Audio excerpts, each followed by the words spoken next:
Political Economy by Mark Twain.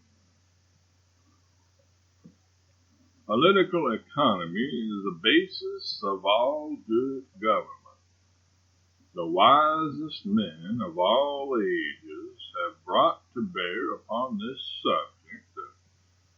Here I was interrupted and informed that a stranger wished to see me down at the door. I went and confronted him and asked to know his business, struggling all the time to keep a tight rein on my seething political economy ideas, and not let them break away from me or get tangled in their harness. And privately, I wished the stranger was in the bottom of the canal with a cargo of wheat on top of him. I was all in a fever, but he was cool. He said he was sorry to disturb me, but as he was passing, he noticed that I needed some lightning rods. I said, yes, go on. What about it? He said there was nothing about it in particular, nothing except that he would like to put them up for me. I am new to housekeeping, have been used to hotels and boarding houses all my life. Like anybody else of similar experience, I try to appear to strangers to be an old housekeeper. Consequently, I said in an offhand way that I had been intended for some time to have 6 or 8 lightning rods put up, but the stranger started and looked inquiringly at me, but I was serene. I thought that if I chanced to make any mistakes, he would not catch me by my countenance. He said he would rather have my custom than any man's in town.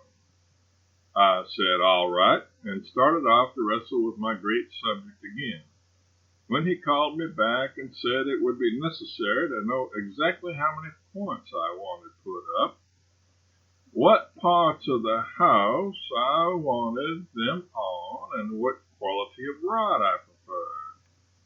It was close quarters for a man not used to the exigencies of housekeeping, but I went through creditably, and he probably never suspected that I was a novice.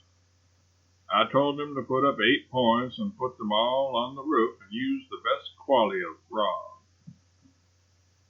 He said he could furnish the plain article at 20 cents a foot, coppered 25 cents, zinc-plated spiral twist at 30 cents. That would stop the streak of lightning any time, no matter where it was bound, and render its errand harmless and its further progress apocryphal. I said apocryphal was no slouch of a word, emanating from the source it did, but philology aside, I liked the spiral twist and would take that brand.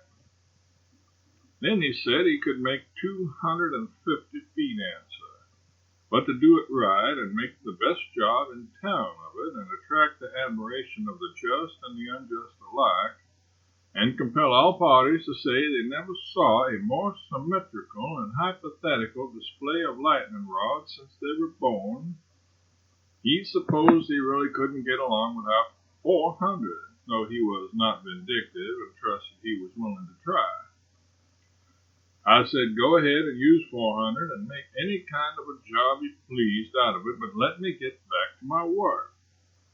So I got rid of him at last. And now, after half an hour spent in getting my train of political economy thoughts coupled together again, I am ready to go on once more.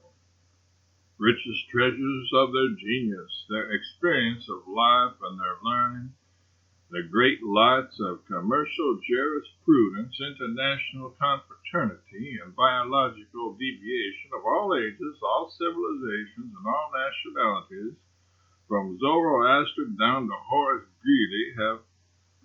Here I was interrupted again, and required to go down and confer further with that lightning rod man. I hurried off, boiling and surging, with prodigious thoughts wombed in words of such majesty that each one of them was in itself a straggling procession of syllables that might be 15 minutes passing a given point.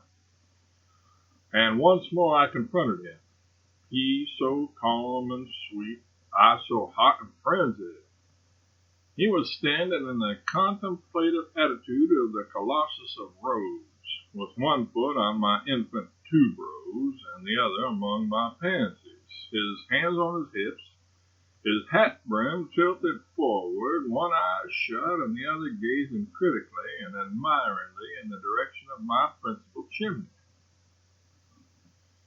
He said now there was a state of things to make a man glad to be alive, and added, I leave it to you if you ever saw anything more deliriously picturesque than 8 lightning rods on one chimney. I said I had no present recollection of anything that transcended it. He said that in his opinion nothing on earth but Niagara Falls was superior to it in the way of natural scenery.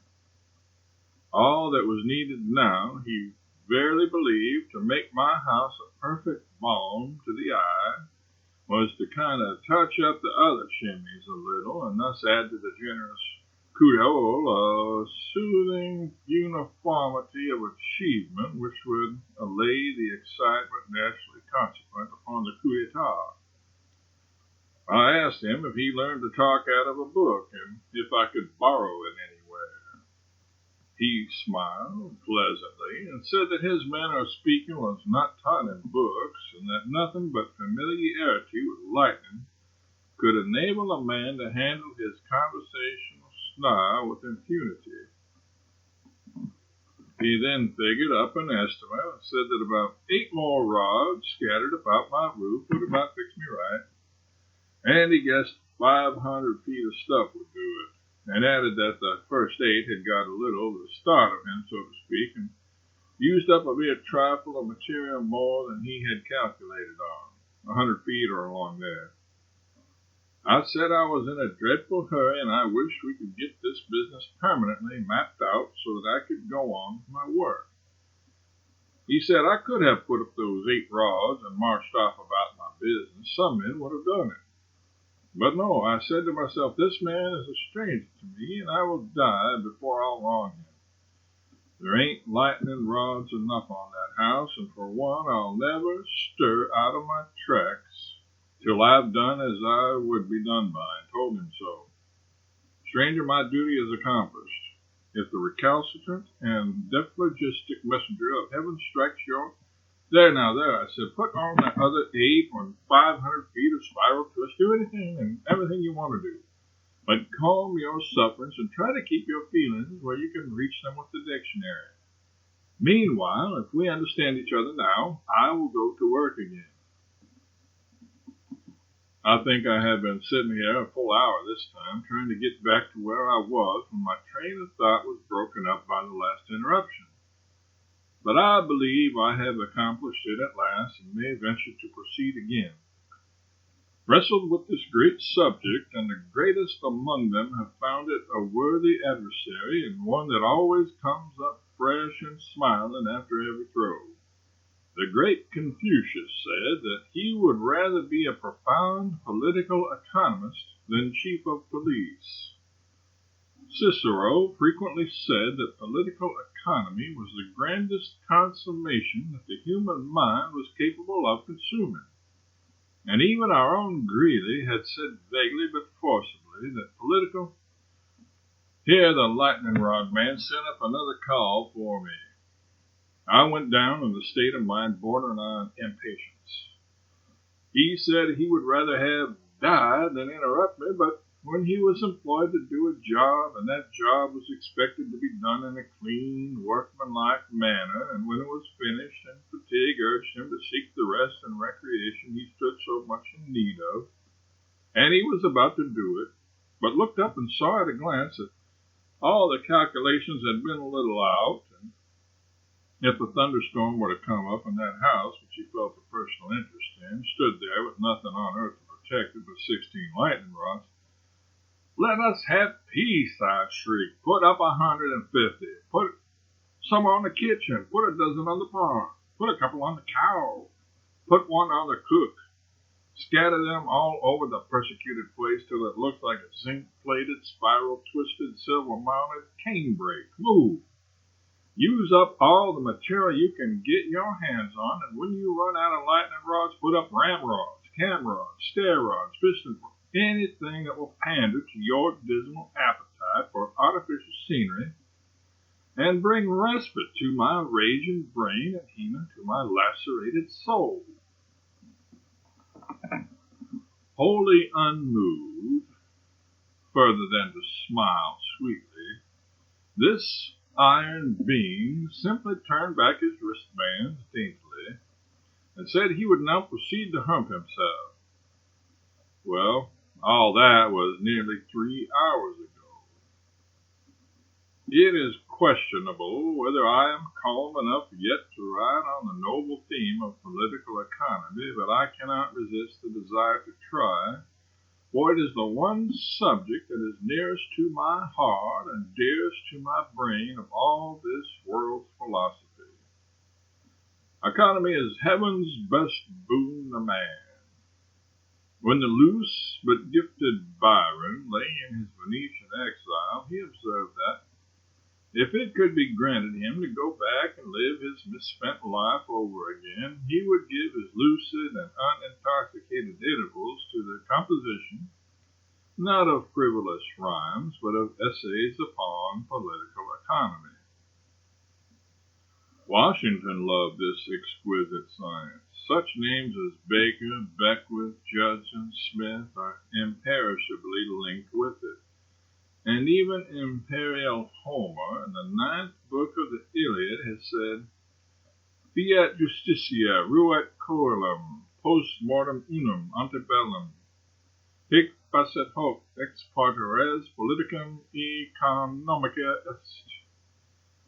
The grandeur of these conceptions of the old poet, together with the felicity of the wording which clothes them and the sublimity of the imagery whereby they are illustrated, have singled out that stanza and made it more celebrated than any that ever. Now, not a word out of you, not a single word. Just state your bill and relapse into impenetrable silence forever and ever on these premises. $900? Is that all? This check for the amount will be honored at any respectable bank in America. What is that multitude of people gathered in the street for? Looking at the lightning rods? Bless my life, did they never see any lightning rods before? Never saw such a stack of them on one establishment, did I understand you to say? I will step down and critically observe this popular ebullition of ignorance. 3 days later. We are all about worn out. For 24 hours our bristling premises were the talk and wonder of the town. The theaters languished, for their happiest scenic conventions were tame and commonplace compared with my lightning rods. Our street was blocked night and day with spectators, and among them were many who came from the country to see. It was a blessed relief on the second day when a thunderstorm came up and the lightning began to go for my house, as the historian Josephus quaintly phrases it. It cleared the galleries, so to speak. In 5 minutes there was not a spectator within half a mile of my place. But all the high houses about that distance away were full, windows, roof, and all. And well they might be, for all the fallen stars and 4th of July fireworks of the generation put together and rained down simultaneously out of heaven in one brilliant shower upon one helpless roof would not have any advantage of the pyrotechnic display that was making my house so magnificently conspicuous in the general gloom of the storm. By actual count, the lightning struck at my establishment 764 times in 40 minutes, but tripped on one of those faithful rods every time and slid down the spiral twist and shot into the earth before it probably had time to be surprised at the way the thing was done. And through all that bombardment, only one patch of slates was ripped up, and that was because, for a single instant, The rods in the vicinity were transporting all the lightning they could possibly accommodate. Well, nothing was ever seen like it since the world began. For one whole day and night, not a member of my family stuck his head out of the window, but he got the hair snatched off it as smooth as a billiard ball. And if the reader will believe me, not one of us ever dreamt of stirring abroad. But at last the awful siege came to an end, because there was absolutely no more electricity left in the clouds above us within grappling distance of my insatiable rods. Then I sallied forth and gathered daring workmen together, and not a bite or a nap did we take till the premises were utterly stripped of all the terrific armament, except just 3 rods on the house, 1 on the kitchen, and 1 on the barn. And behold, these remain there even unto this day. And then, and not till then, the people ventured to use our street again. I will remark here in passing that during that fearful time I did not continue my essay upon political economy. I am not even yet settled enough in nerve and brain to resume it. To whom it may concern. Parties having need of 3,211 feet of best quality zinc-plated spiral twist lightning rod stuff and 1,631 silver-tipped points, all in tolerable repair, and although much worn by use, still equal to any ordinary emergency, can hear of a bargain by addressing the publisher.